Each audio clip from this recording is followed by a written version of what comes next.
Assalamualaikum warahmatullahi wabarakatuh. Perkenalkan, nama saya Putri Rahayu dari kelas PTKA dengan NIM 220209500022.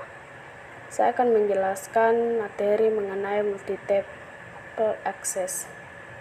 Multi-tap access dapat didefinisikan sebagai suatu metode untuk menggunakan kanal secara bersamaan. Multiple access berfungsi untuk mengatur penggunaan kanal oleh user sehingga memiliki komunikasi yang bebas. Kedua, menyalurkan beberapa informasi secara serentak dalam satu kanal. Ketiga, efisiensi kanal. Sistem duplexing.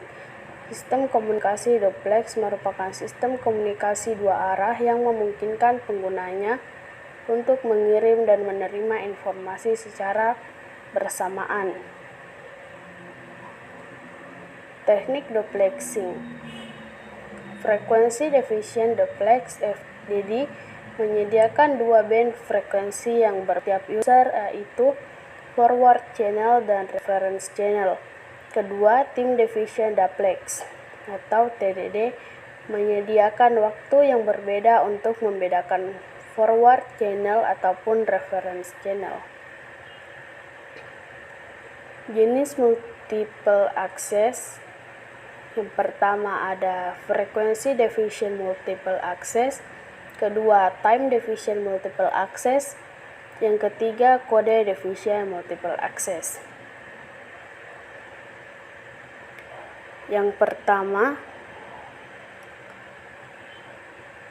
FDMA menempatkan setiap user pada kanal frekuensi yang berbeda. Kanal frekuensi ini disediakan berdasarkan permintaan user yang memungkinkan layanan pada periode panggilan. Tidak ada user manapun yang bisa menggunakan kanal frekuensi yang sama. Karakteristik FDMA. Pertama, pembagian kanal berdasarkan pembagian frekuensi. Yang kedua, pengiriman dan penerimaan informasi berlangsung dalam waktu yang bersamaan. Ketiga, FDMA mempunyai bandwidth yang lebih sempit, kurang lebih 30 kHz. Yang keempat, lower transmission overhead. Yang kelima, proses Hadoop cukup kompleks. Yang keenam, tidak fleksibel terhadap layanan-layanan baru. Selanjutnya, kontrol channel terletak di frekuensi 1 untuk menghandle pemutusan hubungan. Yang terakhir, bersifat continuous transmission. Selanjutnya, ada TDMA. Sistem TDMA membagi kanalnya menjadi beberapa time slot. Satu time slot digunakan oleh satu user untuk mengirimkan informasi manapun maupun untuk menerima. Sistem TDMA mengirimkan data dengan metode buffer and burst, sehingga proses transmisi dari tiap user tidak berlangsung secara kontinu. Karakteristik TDMA. Pertama, alokasi kanal berdasarkan time slot. Kedua, TDMA menggunakan suatu frekuensi carrier yang sama pada banyak user. Setiap user dibedakan dari time slot. Ketiga, jumlah time slot per frame tergantung banyak hal, diantaranya teknik modulasi, available bandwidth, dan lain-lain. Keempat, data transmission bersifat burst transmission.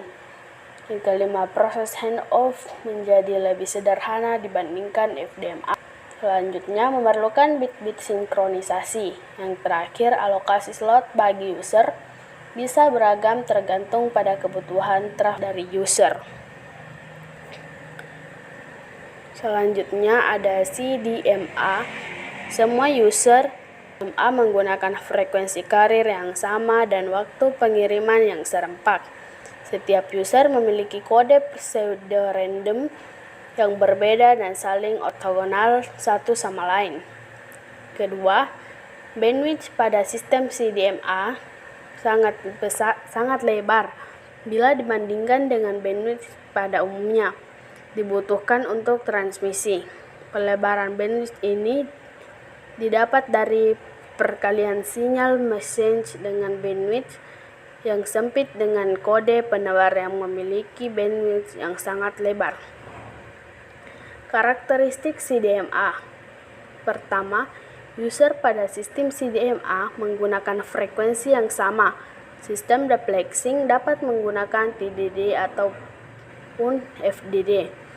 Peningkatannya, jumlah user pada CDMA akan menaikkan tingkat noise secara linear. Ketiga, performansi sistem akan berangsur-angsur menurun dengan bertambahnya jumlah user dan akan naik bila jumlah user dikurangi. Keempat, multipath fading akan terkurangi banyak karena sinyal disebar pada lebar. Jika bandwidth dari spread spektrum lebih besar dari bandwidth koheren kanal, maka perbedaan frekuensi akan mengurangi efek small scale fading. Yang kelima, channel data rate yang besar, konsekuensinya durasi simbol akan sangat pendek dan biasanya akan lebih kecil dari waktu delay spread kanal. Selanjutnya, self-jamming merupakan masalah pada CDMA. Self-jamming meningkat jika spreading sequence dari user yang berbeda tidak benar-benar ortogonal. Sekian dari saya. Wassalamualaikum warahmatullahi wabarakatuh.